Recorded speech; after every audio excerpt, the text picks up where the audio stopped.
Ceci est un livre audio autogénéré par Google. Comité international des pénalistes francophones.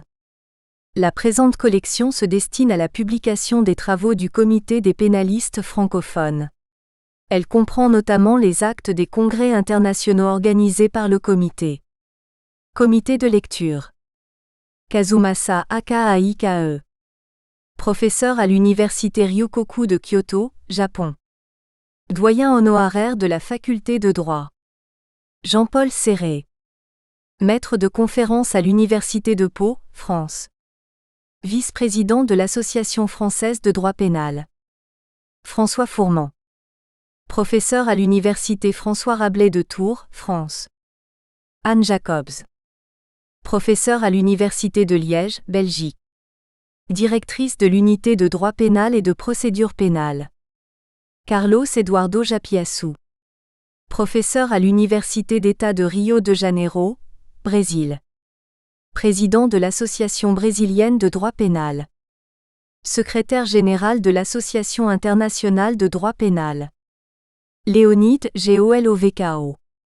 Professeur à l'université d'État de Moscou Lomonosov, Russie. Kali Nyang. Avocat au barreau de Paris.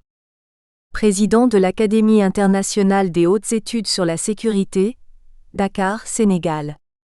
Johan Michael Raskagner. Avocat au barreau d'Andorre, Andorre. Ancien bâtonnier. Étienne Vergès. Professeur à l'Université de Grenoble. Membre de l'Institut universitaire de France. Les auteurs. Mohamed Chaouki. Conseiller d'État, Égypte. Président de l'Association internationale de lutte contre la cybercriminalité. Federica Coppola. Doctorante en droit, European University Institute, Florence, Italie. Julie Desrosiers. Professeure à la faculté de droit, Université Laval, Canada. Rodrigo de Souza Costa. Professeur à l'Université d'État de Rio de Janeiro, Brésil. Georgia Marta GKOTSI. Faculté de biologie et de médecine. Faculté de droit et sciences criminelles, UNIF de Lausanne, Suisse. Unité de recherche en psychiatrie et psychologie légale, Institut de psychiatrie légale, IPL. Département de psychiatrie du Centre hospitalier universitaire vaudois, CHUV. Audrey Guinchard. Professeur à l'Université d'Essex, Royaume-Uni. Carlos Eduardo Adriano Japiaçu. Professeur à l'UERJ, UFRJ et UNESA, Brésil. Secrétaire général de l'Association internationale de droit pénal, AIDP. Président du groupe brésilien de l'AIDP. Carlos Amaíquez. Magistrat. Président Sala 3. Cámara nacional de casación en lo criminal y correccional, Buenos Aires, Argentine. Philomène Nasser. Professeur à l'Université libanaise. Doyen honoraire. Nicolas Padf IELD. Master au Fitzwilliam College, Cambridge, Royaume-Uni. Reader in Criminal and Penal Justice. Johan Michael RAS CAGNERES. Avocat au barreau d'Andorre, ancien bâtonnier. Ancien membre du Comité de prévention contre la torture, Conseil de l'Europe. Frédéric Stasiak. Professeur à l'Université de Lorraine, France. Avant-propos. Ce fut un grand honneur et un grand plaisir de pouvoir organiser, en Principauté d'Andorre, le 3e Congrès international des pénalistes francophones. Tâche menée en étroite collaboration avec le président du comité, Jean-Paul Serré. De longs mois de préparation pour aborder un domaine prometteur, et qui permettait de nous projeter dans un futur proche. Droit pénal et nouvelles technologies, un sujet d'actualité, au vu de la jurisprudence émanant de différents pays et relative aux nouvelles méthodes d'investigation policière et judiciaire. Ainsi, peu avant le Congrès, la justice espagnole autorisait l'utilisation des plus récentes techniques de la neuroscience dans le cadre d'une instruction pénale. Mais, au-delà des neurosciences, le programme du Congrès s'intéressait aussi à la cybercriminalité et au vaste domaine de l'exécution des peines, et plus spécifiquement à l'utilisation des nouvelles technologies de surveillance. Enfin, l'accent était mis sur l'articulation entre ces différentes technologies et la jurisprudence de la Cour européenne des droits de l'homme, en matière de droits fondamentaux. Se profilait donc un congrès d'un grand intérêt, eu égard en outre à la qualité des différents intervenants pressentis. Et cet intérêt se fait encore plus évident à la lecture des différentes conférences, objet de cet ouvrage.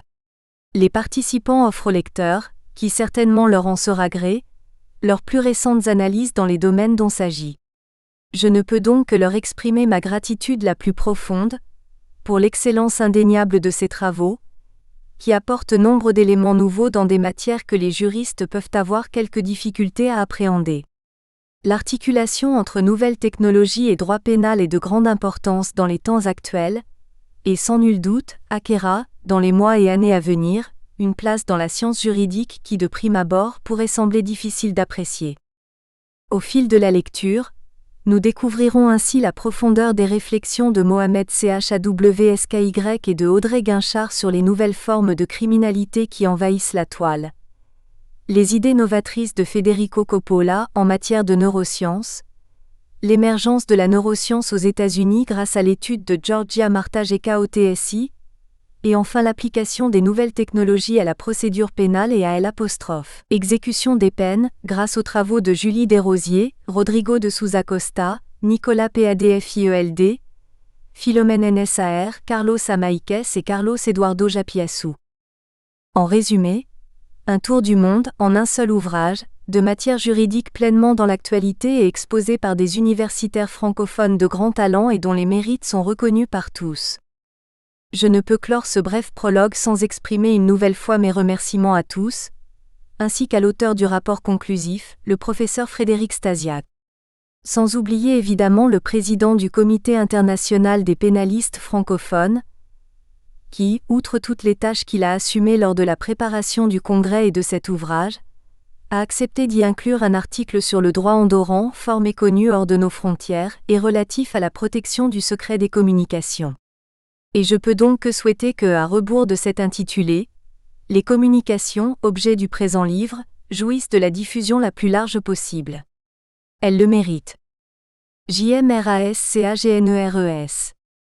Avocat au barreau d'Andorre. Ancien bâtonnier. Cybercriminalité et droit pénal. L'entreprise face à la cybercriminalité. Audrey Guinchard. Professeur à l'Université d'Essex, Royaume-Uni.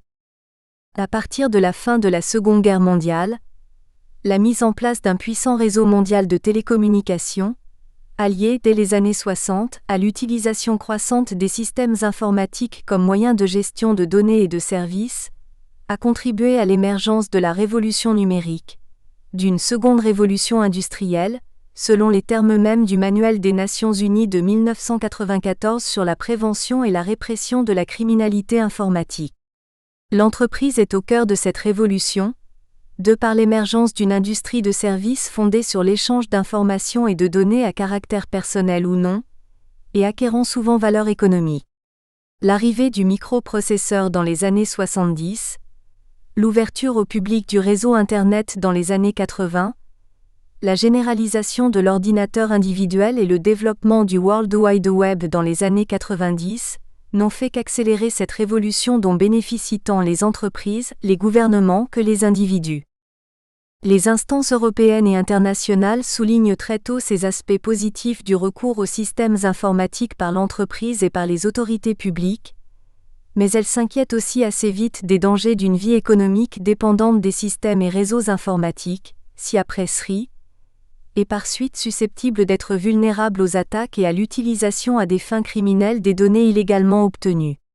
À partir de la fin des années 60, en effet, le Conseil de l'Europe, puis successivement l'Organisation du commerce et du développement économique, OCDE, les Nations Unies et enfin beaucoup plus tard, l'Union européenne, s'interrogent sur les contours de la criminalité informatique et sur les moyens de sa prévention. Cette prise de conscience de la criminalité informatique s'exprime d'abord de manière incidente, à travers le prisme de la protection des données personnelles et du respect de la vie privée comme moyen de prévention, contre l'accès non autorisé aux données et leur utilisation à des fins criminelles. Le Conseil de l'Europe est le premier à engager une réflexion sur ce terrain, à partir de 1968, sous l'angle de l'article 8 de la Convention européenne des droits de l'homme. S'ensuit 2 résolutions R73, 22 et R74, 29, remplacées en 1981 par la Convention 108, toujours en vigueur, pour la protection des personnes à l'égard du traitement automatisé des données à caractère personnel.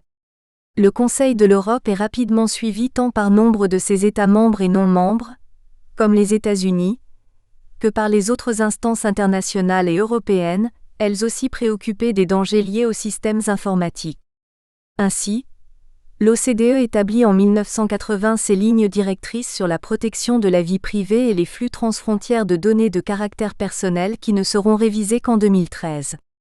Dans le cadre des Nations Unies, le premier rapport du rapporteur spécial Louis Joinet est soumis à la sous-commission de lutte contre les mesures discriminatoires et la protection des minorités en 1985, et sa version finale sera adoptée en 1990 par l'Assemblée générale par sa résolution 45/95 du 14 décembre 1990. Quant à l'Union européenne, si sa réflexion commence dans les années 80, ce n'est pas avant 1995 que sera votée sa directive en la matière, directive qui fait d'ailleurs l'objet d'une révision depuis 2012. À cette première vague d'initiatives portant sur la protection des données personnelles comme un moyen de prévenir la criminalité informatique, succède une deuxième vague de réflexion, cette fois expressément sur la criminalité informatique. Le Conseil de l'Europe est là encore précurseur de par l'adoption de 3 recommandations remplacées en 2001 par la Convention 185 sur la cybercriminalité. L'OCDE va, elle, publié le premier rapport substantiel en matière de cybercriminalité en 1986, qui inspirera le Conseil de l'Europe, et ne reviendra d'ailleurs plus ces questions si ce n'est de manière incidente lors de discussions sur la cybersécurité. Pour les Nations Unies, tous les congrès pour la prévention du crime et la justice pénale à partir de celui de 1985 vont consacrer soit un atelier soit une session à la cybercriminalité, et vont proposer plusieurs recommandations adoptées par l'Assemblée générale et qui invitent les États membres à mettre à jour leur arsenal législatif de droit pénal et à améliorer la coopération en matière d'enquête. Par ailleurs, sera publié en 1994 le Manuel des Nations Unies sur la prévention et la répression de la criminalité numérique, en 2009 le Guide pour les pays en voie de développement sur la cybercriminalité de l'UIT, puis en février 2013 l'étude approfondie sur la cybercriminalité par l'ONUDC. Les Nations Unies n'ont cependant pas adopté à ce jour une convention internationale sur la cybercriminalité, l'idée ayant été rejetée à la fin du 12e Congrès pour la prévention du crime et la justice pénale en 2010, beaucoup ayant estimé la Convention 185 être un instrument juridique adéquat avec l'avantage d'être obligatoire une fois ratifiée.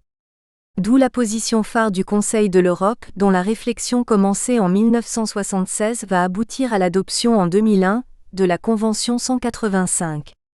Celle-ci est de facto devenue la Convention internationale sur la cybercriminalité car elle est progressivement ratifiée par d'autres pays hors du Conseil de l'Europe, comme les États-Unis, l'Australie, le Japon, l'île Maurice, la République dominicaine et le Panama. Elle est aussi reconnue par les autres instances, comme les Nations Unies et l'OCDE, comme la référence en matière de lutte contre la cybercriminalité. Par ailleurs, mais plus tardivement que les autres instances précitées, l'Union européenne va elle aussi s'engager dans une réflexion sur la cybercriminalité adoptant la décision cadre de 2005/222 JAI qui vient d'être remplacée par la directive 2013/40 UE qui intègre justement l'article 6 de la Convention 185 sur les outils facilitant la commission d'actes cybercriminels. 2 constats ressortent aujourd'hui de cette réflexion sur la cybercriminalité. D'une part, le développement des réseaux a transformé la criminalité informatique, ce que le vocabulaire des instances internationales et européennes reflète, passant d'un crime informatique, computer-related crime, lié aux technologies du numérique qui fait partie de la criminalité en col blanc, au cybercrime, une forme du crime informatique qui fait appel aux technologies de l'Internet pour sa réalisation.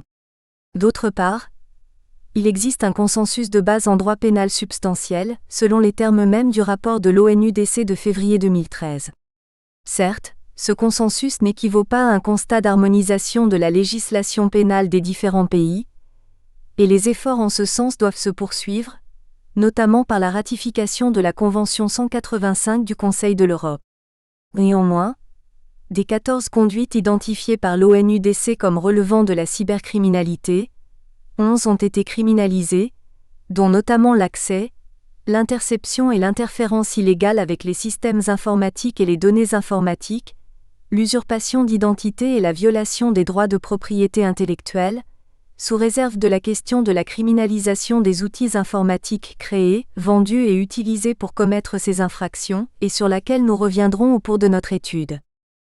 La question en revanche qui n'est pas toujours clairement abordée est celle de la responsabilité pénale de l'entreprise.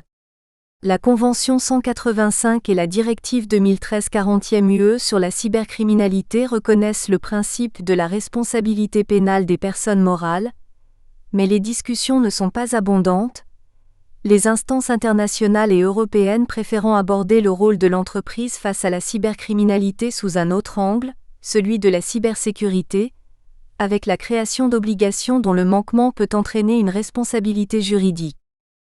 L'OCDE est la première à lancer cette troisième vague de réflexion en 1988, publiant les lignes directrices régissant la sécurité des systèmes d'information en 1992, soit 6 ans après sa propre analyse de la criminalité informatique. Elle les révise de manière substantielle en 2002, et va donner par là à la fois l'impulsion et la direction des politiques de cybersécurité à l'échelle tant nationale qu'internationale. À l'échelle nationale, parce que nombre de ces pays membres vont progressivement élaborer une politique de cybersécurité fondée sur le texte de l'OCDE, à l'échelle internationale car les principes directeurs énoncés par l'OCDE restent encore aujourd'hui la norme de référence principale, voire unique, fondatrice de l'approche de la cybersécurité par les autres instances internationales et européennes, et même intégrée dans les normes internationales techniques de sécurité.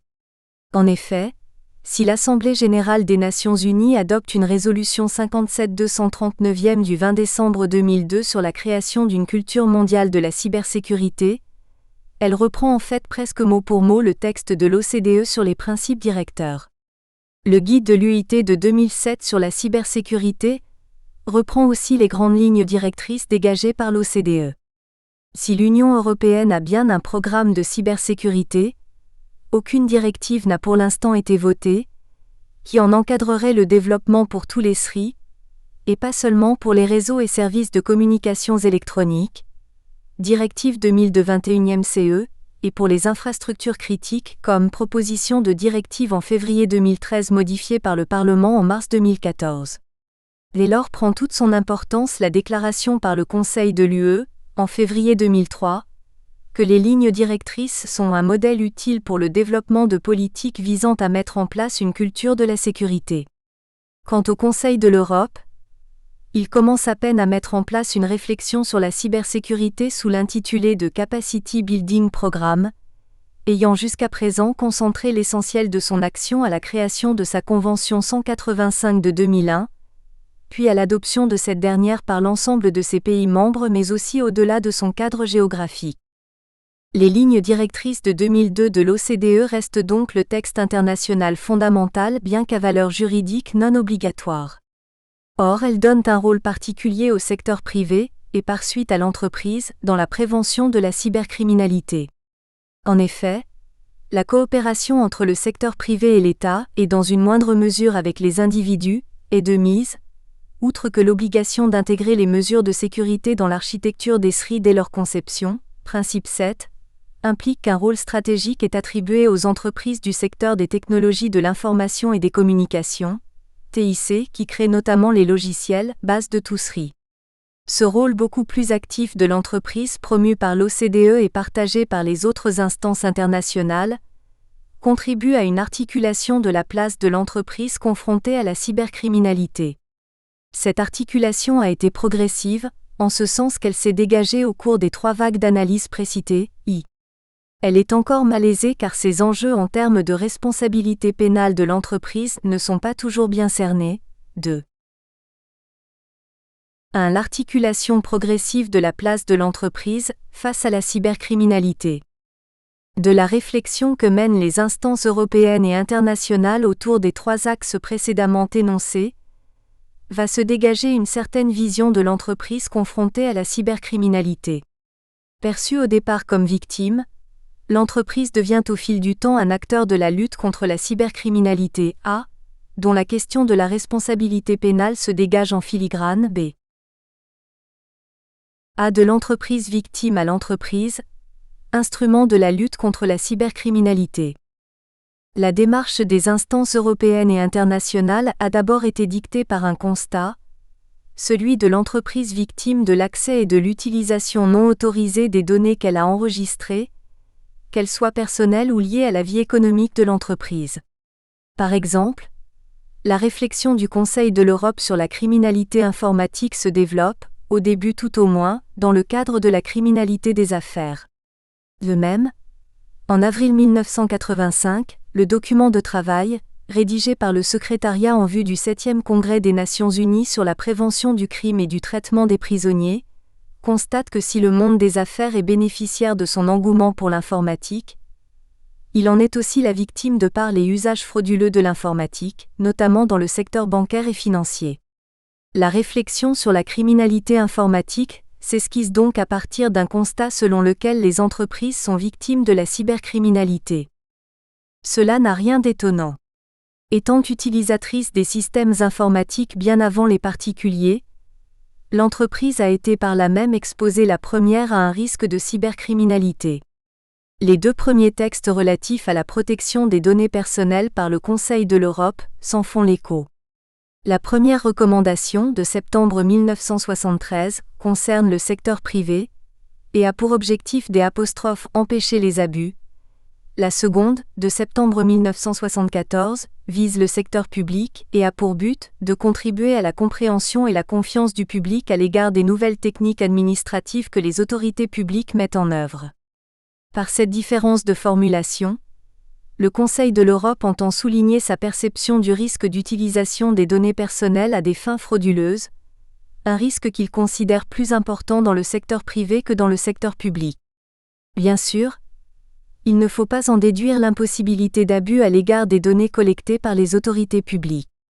Néanmoins, et bien que le Conseil de l'Europe n'ait pas repris cette distinction, ni d'ailleurs les autres instances européennes et internationales, ce constat du rôle de l'entreprise dans l'enregistrement des données personnelles, avec tous les risques associés, garde, 40 ans plus tard, toute sa valeur. Les autorités publiques américaines, NSA, et anglaises, GCHQ, impliquées dans les scandales révélés par Edward Snowden, ont en effet parfaitement compris cette position stratégique des entreprises qu'elles ont utilisée à leur avantage et de manière illégale, pour accéder justement à des données qu'elles ne pouvaient pas elles-mêmes collecter, mais qu'elles savaient que le secteur privé enregistrait de manière légitime pour la conduite de ses activités économiques. Le recours au SRI pour l'enregistrement de données personnelles, et plus généralement de toutes données confidentielles, a donc entraîné de nouveaux risques et a ouvert la porte à de nouvelles formes de criminalité dont l'entreprise est aussi la victime. Les statistiques contemporaines montrent que ce constat d'origine de l'entreprise victime et à risque reste d'actualité. En 2010, dans les pays membres de l'OCDE, donc l'Europe, l'Amérique du Nord, le Mexique et une partie du Pacifique, entre 5 et 25% des entreprises par pays ont été victimes d'un incident pour la seule année 2010, l'incident étant défini pour des raisons de comparabilité comme accès non autorisé et la diffusion des logiciels malveillants, malware en anglais, aussi dit maliciel en français, qui ont causé soit la destruction soit la corruption des données. Restreint au cadre de l'Union européenne, entre 2 et 16% des entreprises selon les pays ont été victimes d'attaques, et une moyenne de 16% des entreprises des 28 pays de l'UE a subi un incident de sécurité ayant résulté en la destruction des données, et en moyenne 2% ont été victimes d'actes intentionnels ou non de la part de leurs employés. À ce constat toujours valable de l'entreprise victime, c'est aussi très vite ajouté celui du rôle plus actif que peut jouer l'entreprise dans la lutte contre la cybercriminalité. En effet, le propre de la cybercriminalité est de résulter en grande partie de l'exploitation des failles dans la sécurité des SRI. Or l'entreprise en tant qu'utilisatrice des SRI, et parfois même propriétaire des réseaux d'information, peut intervenir en amont avant que le risque ne se réalise en s'assurant d'un minimum de sécurité de ces SRI. Ce rôle dans la prévention de la cybercriminalité a d'abord été formulé à propos de la protection des données personnelles, avant d'être énoncé en dehors de ce contexte spécifique, dans le cadre plus général des politiques de prévention de la cybercriminalité souvent intitulées politiques de cybersécurité. En outre, à ce rôle de l'entreprise dans la prévention de la cybercriminalité, s'est ajouté un rôle de gestion des risques une fois ceux-ci réalisés, notamment par la notification des incidents aux autorités compétentes et ou aux équipes d'intervention informatique d'urgence nationale ou européenne, CER en anglais, et par la coopération avec les autorités publiques chargées des enquêtes. L'entreprise a donc un double rôle, de prévention et de gestion des risques, et ce en partenariat avec les autres parties prenantes que sont l'État et les particuliers. Ainsi, et dans le secteur des TIC par exemple, les fournisseurs d'accès à Internet, ISP en anglais, jouent un rôle actif et primordial dans la lutte effective contre les botnets, ces réseaux de machines infectées par un maliciel et sous contrôle d'un tiers qui les utilise pour accéder aux SRI. Ce rôle actif dans la lutte contre la cybercriminalité ne débouche pas sur une responsabilité juridique systématique. Les fournisseurs d'accès et prestataires de services, par exemple, ne voient pas leur responsabilité pour la commission d'actes cybercriminels via leur intermédiaire dès l'instant qu'ils n'ont qu'un rôle de transmission et qu'ils n'ont pas été informés des contenus litigieux. Néanmoins, ce rôle peut contribuer, sous certaines conditions, à définir indirectement les contours de la responsabilité pénale de l'entreprise. B. L'esquisse d'une responsabilité pénale de l'entreprise. Deux hypothèses sont à envisager. D'une part, l'entreprise est responsable pour la commission d'actes cybercriminels tels que définis dans la Convention 185.1.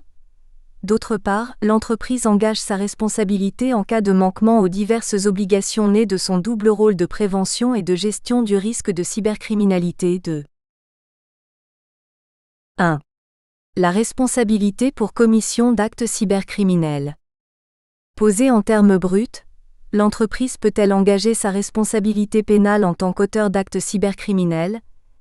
La question n'appelle pas de réponse toujours très claire de la part des instances internationales et européennes. En effet, lorsqu'elles acceptent le principe de la responsabilité des personnes morales pour des actes criminels, elles laissent aux États le choix entre la voie civile, pénale ou administrative. Il en est ainsi pour le Conseil de l'Europe et l'Union européenne reconnaissant la responsabilité juridique des personnes morales pour la commission d'actes cybercriminels, et pour les Nations Unies dont la Convention sur crime organisé, qui peut concerner la cybercriminalité, prévoit le même mécanisme en son article 10. Or, même au sein de l'Europe, la responsabilité pénale des personnes morales n'est pas toujours acquise, voire est controversée, nombre de pays préférant la voie civile et ou le prononcé de sanctions dites administratives, avec la réserve d'ailleurs que ces dernières tendent à rentrer dans le champ de la matière pénale selon la jurisprudence de la Cour européenne des droits de l'homme à propos de l'article 6 CESDH. On peut donc observer de vastes disparités à l'échelle nationale. L'Union européenne tente justement d'y remédier, en matière de protection des données personnelles, puisque sa proposition de règlement prévoit expressément, en sus des sanctions pénales, des sanctions administratives auxquelles il est souvent plus facile aux États de recourir. Néanmoins, le cadre juridique dans lequel opèrent les autres instances ne leur permet pas d'être aussi prescriptif. On touche donc ici aux limites de l'approche internationale. Ceci dit, on peut aussi se poser la question de savoir si la responsabilité pénale des personnes morales préoccupe vraiment les instances internationales. D'une part, l'OCDE dans son unique rapport précité sur la criminalité informatique, de 1986, n'a pas semble-t-il analysé la question. D'autre part, l'étude de l'ONUDC de 2013 ne soulève la question qu'à 2 reprises, à propos de l'espionnage industriel et à propos de la criminalité organisée, mais il n'analyse pas, par exemple, la possibilité que l'entreprise puisse être auteur d'interceptions illégales de données et de communications électroniques que la Convention 185 du Conseil de l'Europe criminalise à l'article 3. Même son tableau des instruments juridiques internationaux en la matière est incomplet. Il ne cite que l'article 12 de la Convention sur la cybercriminalité et oublie les articles de la décision cadre et de la future directive de l'Union européenne reconnaissant la responsabilité des personnes morales pour des actes cybercriminels. Or, et nous le verrons en seconde partie, la question de la responsabilité pénale des entreprises pour des actes cybercriminels comme l'accès et l'interception illégale des sites, et ce en dehors du cadre du crime organisé et de l'espionnage industriel, n'est pas aujourd'hui superfétatoire. Elle mériterait des lignes directrices mieux dessinées qui permettraient aussi de réfléchir à l'autre aspect de la responsabilité pénale de l'entreprise en matière de cybercriminalité, à savoir la responsabilité pour manquement à des obligations juridiques. 2. La responsabilité pour manquement à des obligations. Cette responsabilité est la conséquence de l'énoncé d'obligations incombant à la personne morale en raison soit de son rôle de prévention des risques de cybercriminalité, soit de son rôle de gestion des risques réalisés. Ces obligations, auxquelles les personnes physiques sont aussi soumises, naissent de deux cadres juridiques différents mais interdépendants, celui de la protection des données personnelles, cadre 1, et celui de la cybersécurité, cadre 2. Elles sont clairement formulées dans leurs principes, pour le cadre 1, par l'ensemble des instances européennes et internationales précitées, et pour le cadre 2, par l'OCDE, les Nations Unies et l'Union européenne. Néanmoins, compte tenu de la valeur juridique non obligatoire des textes de l'OCDE et des Nations Unies, et comme seule l'Union européenne formule ou entend formuler clairement une responsabilité juridique des personnes morales, l'essentiel de ce paragraphe portera sur l'analyse des textes européens existants et à venir. Le rôle de prévention des risques s'articule notamment au regard de l'obligation d'assurer la sécurité des données personnelles, article 17, directive 1995-46e CE, article 30, proposition de règlement, et des SRI, article 14, proposition de directive, et ce dès la conception et tout au long du cycle de vie des SRI.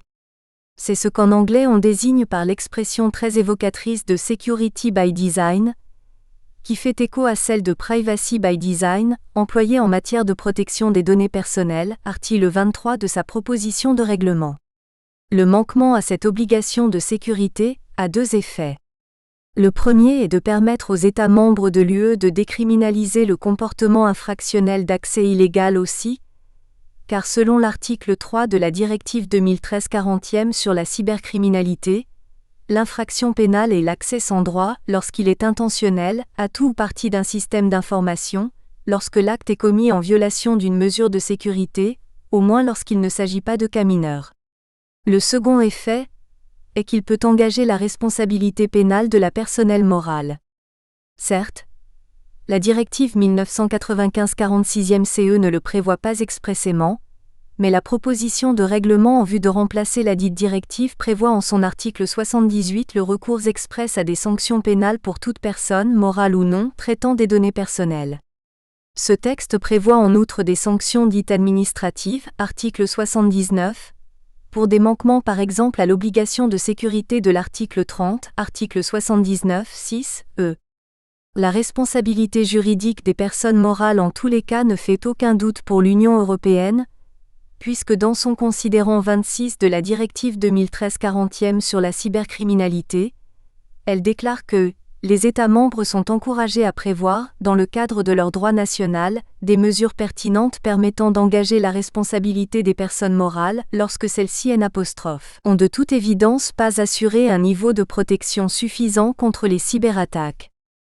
La proposition de directive sur la cybersécurité prévoit aussi implicitement la responsabilité des personnes morales, article 17.